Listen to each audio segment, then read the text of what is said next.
Ninguno de nosotros quiere sustituir al Papa, anular el derecho canónico o reescribir el dogma de la Iglesia.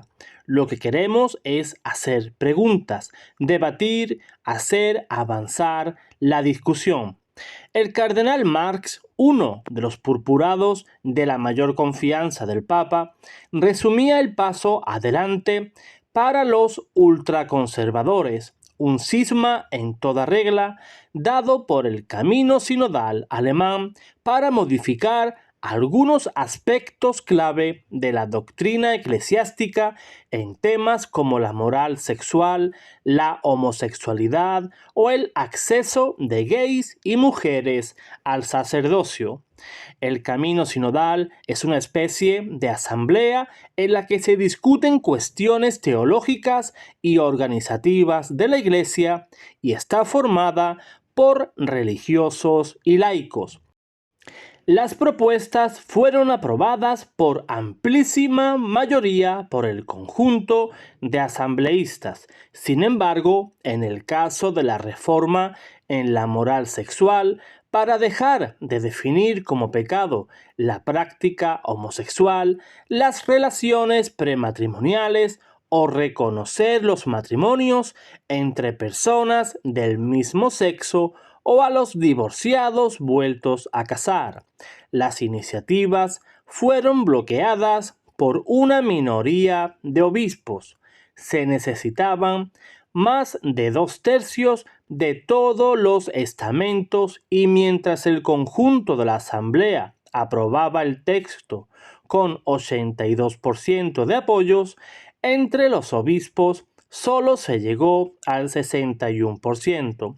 No obstante, tras una profunda discusión, se decidió enviar el texto a Roma. Aún más, explicárselo al Papa, con quien se encontrará la cúpula de la Conferencia Episcopal Alemana en noviembre. Tanto en Alemania como en el Vaticano y en los think tanks ultracatólicos de Europa y Norteamérica, se es consciente del peso de la posición alemana a la hora de exportar propuestas al resto de la Iglesia.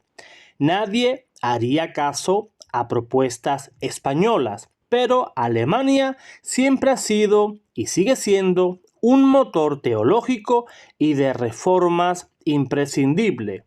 Admite un miembro de la Comisión Vaticana que está recibiendo las propuestas provenientes de todo el mundo.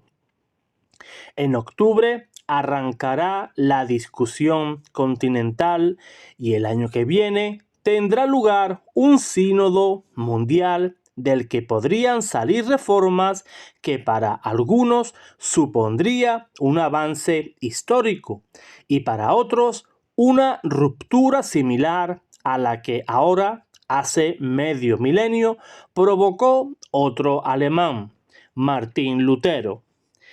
¿Qué propone la Iglesia alemana? Pues solicitar al Papa Francisco una revisión de la doctrina que abra la posibilidad del sacerdocio para la mujer, estudiar la modificación de los cánones del catecismo que condenan la homosexualidad o levantar la prohibición de la ordenación sacerdotal de hombres homosexuales.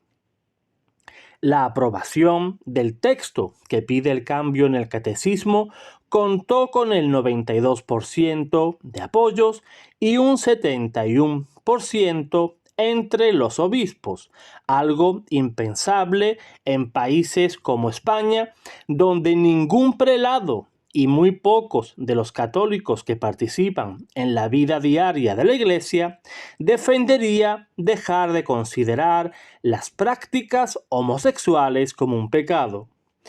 Dado que la orientación homosexual pertenece al ser humano tal y como ha sido creado por Dios, no debe ser juzgada éticamente de forma diferente, en principio, a la orientación heterosexual. Se lee en el texto aprobado que sostiene que la homosexualidad, también realizada en actos sexuales, no es un pecado que separe de Dios, y al no ser un pecado, un homosexual podría perfectamente ser sacerdote. A todas vistas, una locura lo que propone el sínodo alemán. Ahora, en cuanto a la mujer, la unanimidad parece casi asombrosa. El 92% de todos los compromisarios y el 81% de los obispos aprobaron solicitar que las mujeres puedan también ser admitidas al sacerdocio. El único cambio en el documento original fue cambiar el tono. El primer texto hablaba de exigir, mientras que en el enmendado aparece el término solicitar. En todo caso, es la primera vez en la historia que una conferencia episcopal pide de manera formal al Vaticano revisar la doctrina del sacerdocio para incluir a las mujeres. El documento aprobado denuncia que no es la participación de las mujeres en todos los ministerios y cargos de la Iglesia lo que requiere justificación, sino la exclusión de las mujeres del ministerio sacramental, y lo argumenta: no existe ninguna línea de tradición ininterrumpida en la historia de la Iglesia para excluir a las mujeres del ministerio. Toda una locura, hermanos, lo que propone el sínodo alemán. Roguemos al Espíritu Santo para que sepa y pueda iluminar al Santo Padre, a que pueda discernir todo lo que se está proponiendo y que no se rompa esa tradición de la Iglesia.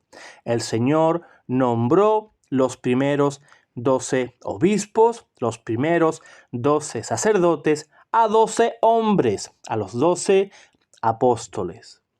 Eso fue un deseo del Señor, un deseo de Dios. La Iglesia no tendría que poder cambiar eso. Lo que quiso Dios, la Iglesia no puede cambiarlo. La Iglesia es depositaria del depósito de la fe. La Iglesia no es la dueña del depósito de la fe, sino que la custodia, tal y como nuestro Señor Jesús lo enseñó a los apóstoles. Así que roguemos muchísimo al Espíritu Santo para que pueda seguir guiando a la Iglesia en la línea correcta. Dios te guarde, Dios te bendiga.